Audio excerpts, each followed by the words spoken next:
Halo teman rebahan, gimana kabar kalian hari ini? Semoga sehat terus ya. Di video kali ini, Mimin akan membahas manhwa yang berjudul Kembali Setelah 10.000 Tahun. Yang dimana di video kali ini Mimin akan membahas chapter 9. Bagi yang baru mampir, silahkan like dan klik tombol subscribe-nya agar channel ini dapat berkembang ke depannya. Mohon maaf jika ada kesalahan penyampaian di video ini ataupun video sebelumnya. Tanpa basa-basi lagi, langsung simak saja videonya.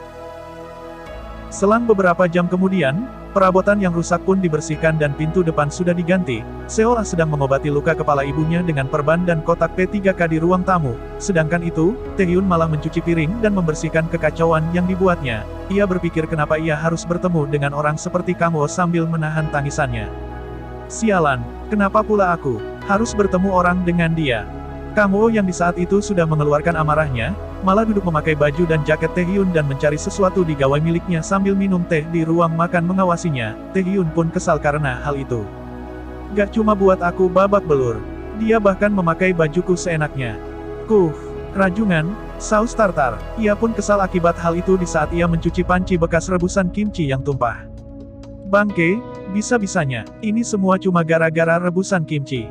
Ia pun dengan sangat kesal menatap Kangwoo. Bisa-bisanya aku diperlakukan begini. Namun Kangwoo sudah selesai meminum teh dan meletakkan cangkir di meja. Taehyun langsung membalikkan wajahnya karena takut ia akan dibunuh oleh Kangwoo. Hiek, Kangwoo pun berkata, "Oi, apa kau sebegitu marah dan sedihnya, cuma karena aku pukuli karena rebusan kimchi?" Taehyun pun berteriak dan berkata, "Tidak, Tuan." Namun Kangwoo menatapnya dan menganggap ia membuang hidupnya yang sudah diberkahi oleh Tuhan untuk menjadi berandalan dan menceramahinya sambil membandingkan hidupnya di neraka. Memakai baju, tidur nyenyak, makan enak, dan hidup nyaman. Kau tak pernah menyadari seberapa diberkahinya kehidupan itu, jadi kau harus selalu bersyukur. Jalani hidup dengan lebih bermakna, mengerti? Taehyun pun berkata, "Baik, saya mengerti." Namun Taehyun kesal karena ucapannya dan bertingkah menceramahinya.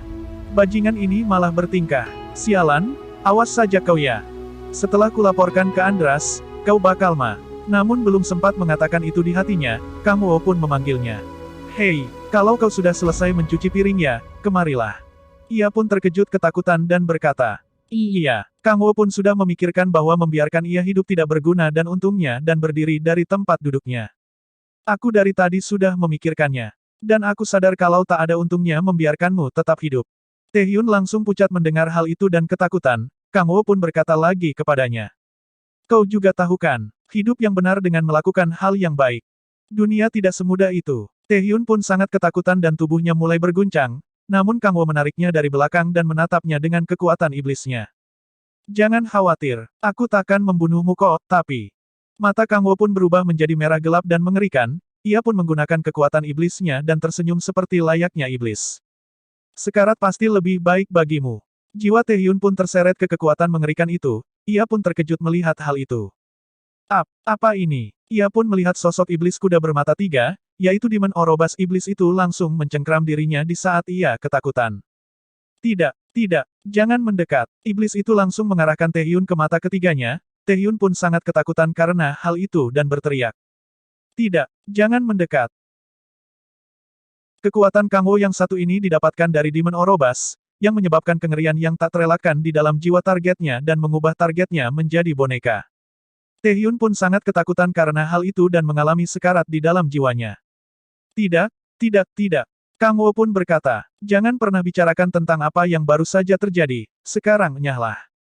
Taehyun pun keluar tanpa mengenakan busana, ia masih terkena efek tersebut dan mengompol di celana. Kangwoo pun duduk kembali di meja dan berkata, "Hah? Bajingan menyedihkan." Taehyun pun keluar dari apartemen Seolah. Seolah pun melihat hal itu dan takjub melihat kekuatan Kangwoo. "Kali ini pun, Tuan Kangwoo juga menyelamatkanku." Sedangkan itu, Kangwoo mengingat kembali apa yang dikatakan Taehyun dan mencari informasi kembali tentang bumi dan sebagainya. "Itu sangat menggangguku. Aku cuma orang miskin. Aku butuh uang." Kangwoo pun sangat jengkel mengingat hal itu, membuatnya mukanya sangat khawatir jika ia sadar dari efek kekuatan dari Kangwoo. Sedangkan Seolah melihat Kangwoo dengan takjub hingga membuat pipinya memerah, namun Kangwoo menemukan hal unik dari hasil penelusurannya. Ia pun membaca artikel tentang Magic Stone, sebuah batu berkekuatan sihir yang menyimpan kekuatan sihir monster di dalam tubuh mereka. semakin hitam warnanya, semakin tinggi pula tingkatan dari Magic Stone tersebut. Ia pun berpikir bahwa benda itu bisa mengembalikan kekuatan iblisnya. Magic Power Stone. Dengan Magic Power Stone, Kang Wo pun memanggil Seolah yang saat itu takjub melihatnya. Nona Seolah. Seolah pun terkejut mendengar hal itu dan berkata, "Ah, iya." Kang Wo pun bertanya apakah ia menyimpan dan memiliki Magic Stone di tempatnya. "Apa kau punya Magic Stone? Bolehkah aku melihatnya sekarang juga?" Seolah pun membolehkannya dan mengambil Magic Stone miliknya di tasnya.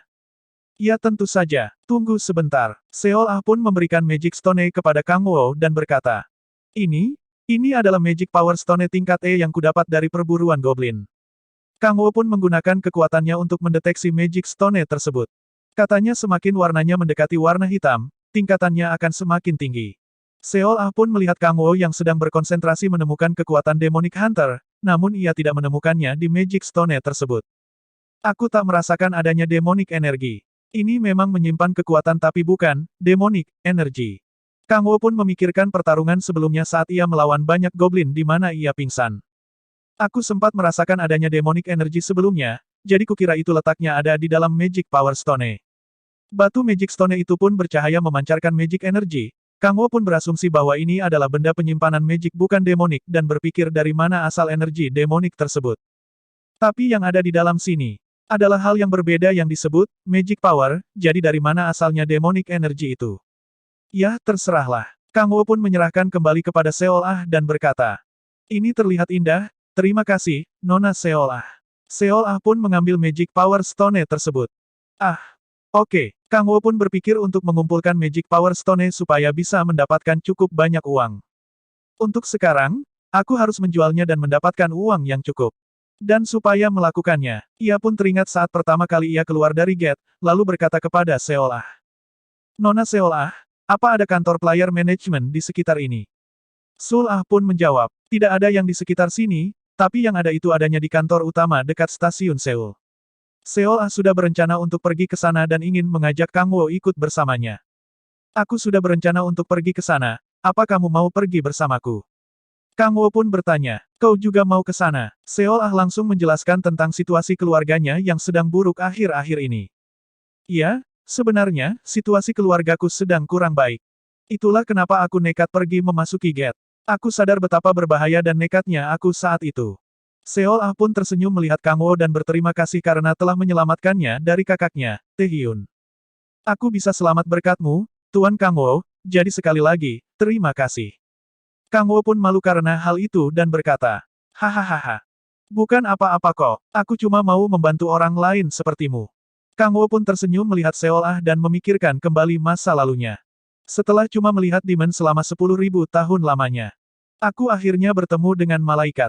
Seolah pun bersemangat dan berusaha menargetkan dua stage awakening-nya. "Itulah kenapa aku berniat mengambil les dasar dengan serius. Aku menargetkan dua stage awakening." Kang Wo pun menyemangatinya dengan senyumannya. "Kamu pasti bisa melakukannya dengan baik." Seolah pun tertawa kecil karena hal itu dan berkata, "Hehe, terima kasih." Namun Kang Wo belum berniat untuk membantunya di pikirannya. "Tapi aku masih belum ada niatan untuk membantunya." Kang Wo pun berkata, "Lalu haruskah kita pergi?" Seolah pun menjawab, "Ya, tunggu sebentar, aku akan menyelesaikan persiapanku dahulu." Seolah pun pergi ke kamarnya dan menyiapkan perlengkapannya. Kang Wo pun berpikir bahwa jika ia membawa Seolah, tingkat efisiensi perburuannya akan menurun drastis karena harus melindunginya. "Kalau aku pergi dengan seseorang selemah dia, tingkat efisiensi perburuanku akan menurun." Mungkin terdengar sedikit kejam, tapi begitulah kenyataannya. Kang Wo pun berpikir untuk bisa mengurangi kerugiannya jika bersama Seolah dan memprioritaskan mengembalikan kekuatannya. "Aku harus berusaha untuk mengurangi kerugian semaksimal mungkin, prioritas utamaku adalah untuk mengembalikan kekuatanku." Kang Wo pun pergi ke arah jendela dan melihat ke arah luar sambil berpikir untuk bisa menjadi lebih kuat. "Karena ini adalah bumi tempatku kembali setelah 10.000 tahun lamanya, aku harus bisa jadi lebih kuat kalau ingin tetap bertahan hidup. Sama seperti saat aku berada di dalam neraka." Seolah pun hampir lupa karena jika ke sana harus memiliki it atau tanda pengenal, ia pun bertanya kepada Kang Wo apakah ia memilikinya. "Ah Tuan Kang Wo, kau punya it, kan?" Kang Wo yang mendengar hal itu langsung kaget karena ia tidak memilikinya dan berkata, "Ah, bisakah kita pergi ke kantor Dukcapil dulu?" Nah sampai di sini saja video kali ini, jangan sampai ketinggalan video selanjutnya.